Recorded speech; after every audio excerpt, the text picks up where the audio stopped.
بہت شکریہ سلیم مخرج صاحب وقت دینے کے لیے۔ سر جو ابہام پایا جاتا تھا، جو ایک تخمین جیسے کہتے ہیں نا ایک لفظ ہوتا ہے، وہ لگی ہوئی تھی، تو اب فائنلائز ہو گیا، فیصلہ ہو گیا جسٹس یحییٰ آفریدی کا۔ آپ کے خیال میں یہ سرپرائزنگ نام ہے یا پھر یہی توقع کی جا رہی تھی؟ اس کے بعد وزیر اعظم اسلام کی حتمی منظوری، میرے خیال سے اس کو سرپرائزنگ تو ہم نہیں کہہ سکتے، یہ ایکسپیکٹڈ نام تھا، اور میرے خیال سے ٹوٹل بیٹل آف نروز جو چل رہی تھی اس حوالے سے، تو جو انسائیڈ لوگ انفارم تھے، جن کے پاس انفارمیشن تھی، وہ تو یہ کہہ رہے تھے کہ یحییٰ آفریدی بنیں گے، اور اگر ایسا نہیں ہونا تھا تو پھر اتنا لمبا چوڑا ڈرامہ کرنے کی ضرورت نہیں تھی کہ پوری 26ویں آئینی ترمیم جو ہے وہ بھی ہو گئی، اس میں سینیورٹی کا معاملہ بھی ختم کر دیا گیا کہ آپ کے لیے ضروری نہیں کہ آپ سینئر ترین ہو، کوئی بھی جج 3 کے پینل میں سے چیف جسٹس بنایا جا سکتا ہے۔ تو اس اعتبار سے اگر آپ دیکھیں تو یہ حیران کن فیصلہ تو نہیں ہے، لیکن جس طرح سے توقع کی جا رہی تھی، خاص طور سے پی ٹی آئی اور پی ٹی آئی کے ساتھ جو دوسری الائڈ جماعتیں ہیں، انہوں نے اس کی مخالفت کی بھی تھی، وہ اس کے بارے میں کرٹیسائز کر بھی رہے تھے اور کہہ رہے تھے کہ حکومت اپنی مرضی کا جج لانا چاہتی ہے، مگر مجھے اس بات پہ اکثر حیرت ہوتی تھی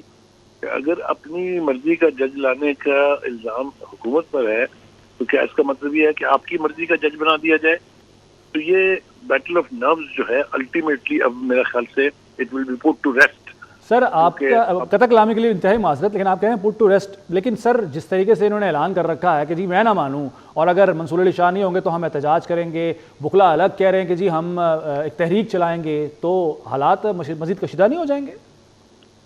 دیکھیے، اگر آپ ان کی اس نعرہ بازی کا جائزہ لیں تو 8 فروری کے انتخاب کے بعد انہوں نے کہا تھا ہم حکومت کو نہیں مانتے، پھر انہوں نے کہا تھا ہم پارلیمنٹ کو نہیں مانتے، پھر انہوں نے کس چیز کو مانا ہے؟ وہ تو ڈینائل موڈ میں ہے پہلے دن سے، خان صاحب اور ان کی پارٹی، لہٰذا ان کے ماننے نہ ماننے سے فرق نہیں پڑتا۔ کبھی وہ کہتے ہیں 25 کروڑ لوگ ہمارے ساتھ ہیں، کبھی وہ کہتے ہیں پورا ملک ابل پڑے گا۔ آپ نے دیکھا 4 دفعہ جو حملہ آور ہوئے ہیں وہ کیپٹل سٹی کے اوپر، اس کا کیا نتیجہ نکلا، وہ سب کچھ ہمارے سامنے ہے۔ تو اس نعرہ بازی کی تو میرے خیال سے اب اہمیت آہستہ آہستہ کم ہوتی جا رہی ہے، کیونکہ جتنے بھی نعرے مارے گئے ہیں ان میں سے کوئی ایک بھی پورا نہیں ہوا۔ آخری جو کوشش تھی وہ لاہور کے 2 جلسے تھے اور اس کے بعد اسلام آباد کا جو جلسہ تھا، وہاں دیکھ لیا لوگوں نے کہ پورے 3 صوبوں سے تو مکمل طور پر کوئی پذیرائی پی ٹی آئی کو نہیں ملی ہے۔ پنجاب، بلوچستان، سندھ، وہ لوگ لے کے آتے تھے، وہاں جو لوگ ان کے ساتھ ہوتے تھے ان میں سے بھی آدھے سے زیادہ وہ افغان دیہڑی دار ہیں جن کو پیسے بانٹتے ہوئے علی امین گنڈا پور کو دکھایا گیا تھا۔ تو یہ اب میرے خیال سے یہ ہوا بھی نکلتی جا رہی ہے کہ پی ٹی آئی جو ہے تو اتنا بڑا لانگ مارچ کر لے گی یا اتنا بڑا جلسہ کر لے گی۔ اب دیکھنا یہ ہے کہ انہوں نے تحریک کی دھمکی دی ہوئی ہے نا کہ اگر یہ 26ویں ترمیم جو ہے یہ امپلیمنٹ ہوئی، اگر نیا چیف جسٹس منصور علی شاہ نہیں ہے تو ہم ملک کی ہڑتال چلائیں گے۔ کل آپ نے دیکھا کہ وہ جو حامد علی خان صاحب ہیں انہوں نے بھی دھمکی دے دی کہ جی وکلاء بھی تحریک چلائیں گے۔ تو میرے خیال سے اب یہ باتیں اپنا تاثر کھوتی جا رہی ہیں، دیکھیں گے کیا ہوتا ہے اس کے اوپر، لیکن میرا خیال سے جس طریقے سے آئینی اعتبار سے آئینی پروسیس کو امپلیمنٹ کر کے یہ سلیکشن ہوئی ہے اور جس طریقے سے کانسٹیٹیوشن پروویژنز ہیں، میرے خیال سے اس کو اب کھلے دل کے ساتھ ایکسیپٹ کر لینا چاہیے، لیکن میں یہ توقع نہیں رکھتا کہ پی ٹی آئی جو ہے وہ اس کو پذیرائی دے گی، کیونکہ انہوں نے تو ڈینائل موڈ میں رہنا ہے، اور خاص طور سے جب تک یہ بانی پی ٹی آئی جیل میں ہے وہ کسی چیز کو نہ مانتے ہیں نہ کچھ۔ وہی ڈرافٹ جس کے اوپر پوری پی ٹی آئی نے بیٹھ کے مولانا فضل الرحمان کے ساتھ اتفاق رائے کیا تھا، 3 ان کے لیڈرز نے پریس کانفرنس کر کے کہا تھا کہ ہمارا اتفاق ہو گیا ہے، اور پھر اسی کا انہوں نے بائیک آؤٹ کر دیا۔ یہی حال ان کا جو اس کمیٹی میں 3 ممبر کے نام کل دیے تھے انہوں نے آج اس کے اجلاس میں جانے سے انکار کر دیا ہے۔ تو یہ تو ان کا وتیرہ ہے، تو اس لیے میرے خیال سے اب اس ہوے میں سے بھی ہوا نکلتی جا رہی ہے۔ بالکل ٹھیک ہے۔ اچھا، ثنا بچہ صاحبہ نے بھی جوائن کیا ہے، سینئر تجزیہ کار ہمارے ساتھ موجود ہیں۔ ثنا بچہ صاحبہ، آپ کے خیال میں ایکسیپٹنس ہو جائے گی یا پھر میں نہ مانوں کی جو ہم ایک تکرار دیکھتے آ رہے ہیں، بڑا عرصہ دراز سے بلکہ دیکھتے آ رہے ہیں، حالات نارمل ابھی بھی نہیں ہو پائیں گے؟ جسٹس یحییٰ آفریدی کا نام جو ہے وہ پارلیمانی کمیٹی نے طے کیا، ایک آئینی طریقہ کار کے ذریعے طے ہوا ہے، لیکن جو نہیں مانتے وہ کسی چیز کو بھی نہیں مانتے۔ نہیں، آئین میں بالکل نیا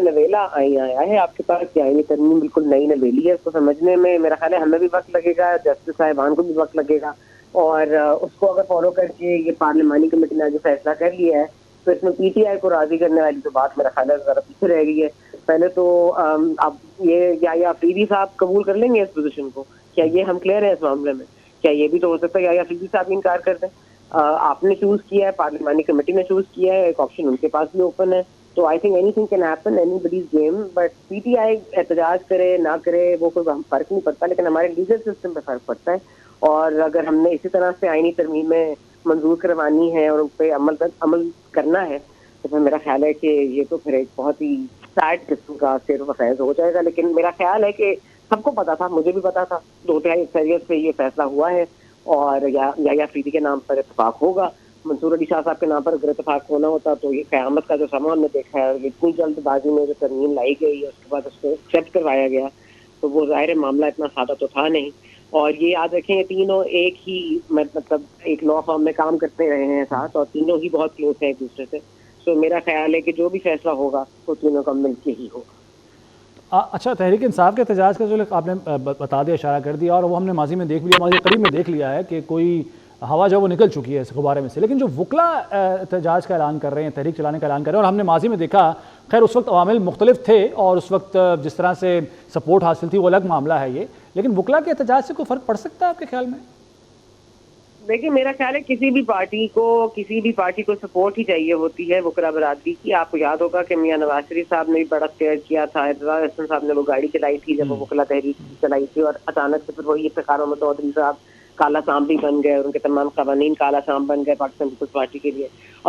جہاں تک وہ میمو گیٹ والا معاملہ تھا اس میں بھی عدالت چلے گئے تھے کوٹ پہن کے ہمارے نواز شریف صاحب. پھر یہ تمام تر چیزیں اگر ہوتی رہی ہیں اور ہوتی رہیں گی تو میرا خیال ہے کہ یہ آپ احتجاج کی ہوا کیا نکالیں گے کسی کے اندر سے. میرا خیال ہے کہ آپ لوگوں کو یہ آئینی ترمیم کر کے ان کی خود کی ہوا نہ نکل جائے, کیونکہ یہ جو ترمیم انہوں نے کی تھی یہ اس میں آج اگر گزیٹ میں آپ پڑھیں تو اس ترمیم میں یہ بھی تھا کہ اگر آئی افریدی صاحب ریفیوز کرتے ہیں تو you have no other option then to go back on those two names. پھر you would have been stuck between Mansoor Ali Shah صاحب اینڈ جسٹس غنی بختر. سو میں قطع کلامی کے لیے بڑی معذرت ثنا بچہ صاحب, مجھے میری تصحیح کر دیجیے گا, یہ جو اگر جسٹس شاہجہاں افریدی انکار کرتے ہیں تو پھر امین صاحب کا نام نہیں اس میں شامل ہو جانا تھا؟ نہیں, ان کے پاس جو گزیٹ اگر آپ پڑھیں غور سے, جو میرا خیال ہے انہوں نے زیادہ دیر ہوشیاری کی, لیکن انہوں نے تھوڑا سا ہوشیار اگر اور ہو جاتے تو ذرا کلیئر ہو جاتا ہے. اگر یا افریدی صاحب ریفیوز کرتے ہیں پھر آپ کو واپس جسٹس غنی بختر اور جسٹس منصور علی شاہ صاحب کے پاس جانا پڑے گا, ان دونوں نیمز سے کنسیڈر کرنا پڑے گا. میں بڑی معذرت کے ساتھ میں چاہوں گا کہ اسی پوائنٹ پر, چونکہ ہمارے ساتھ سینئر ہمارے موجود ہیں, ان سے بات کر لیں, سلیم بخاری صاحب سے بات کر لیتے. سلیم بخاری صاحب, اس پوائنٹ پر کہ یحییٰ افریدی اگر نام انکار کر دیتے اپنی نامزدگی سے, سر پھر کیا ہوگا آپ کے خیال میں؟ دیکھیے وہ سٹیج گزر چکی ہے, جب 3 نام بھیجے جاتے ہیں تو متعلقہ تینوں ججز سے کانسنٹ لی جاتی ہے. اور اگر یحییٰ افریدی صاحب نے ایک دفعہ اپنا نام بھیجے جانے کی کانسنٹ دے دی ہے تو اس سے ریکیوز کرنے کا کوئی سوال ہی پیدا نہیں ہوتا. تو مجھے ایسا نہیں لگتا کہ ایک آدمی جس کے کیریئر میں ایک اتنا بڑا یعنی بوسٹ آنے والا ہے کہ وہ جج سے چیف جسٹس ہونے جا رہا ہے پاکستان کی سپریم کورٹ کا, وہ کیوں پیچھے ہٹے گا؟ اس نے کوئی اپنی مرضی سے ڈیزگنیشن تھوڑی لے لیا ہے, یہ تو ایک کانسٹیٹیوشنل پروسیس سے آیا ہے اس کو. اور ایک دوسری بات جو اس حوالے سے میں کہنا چاہوں گا وہ یہ کہ اس وقت صورتحال یہ ہے کہ سچویشن اتنی ولنریبل ہے, اتنی زیادہ ولنریبل ہے کہ آپ سوچ نہیں سکتے کہ کیا ہو سکتا ہے.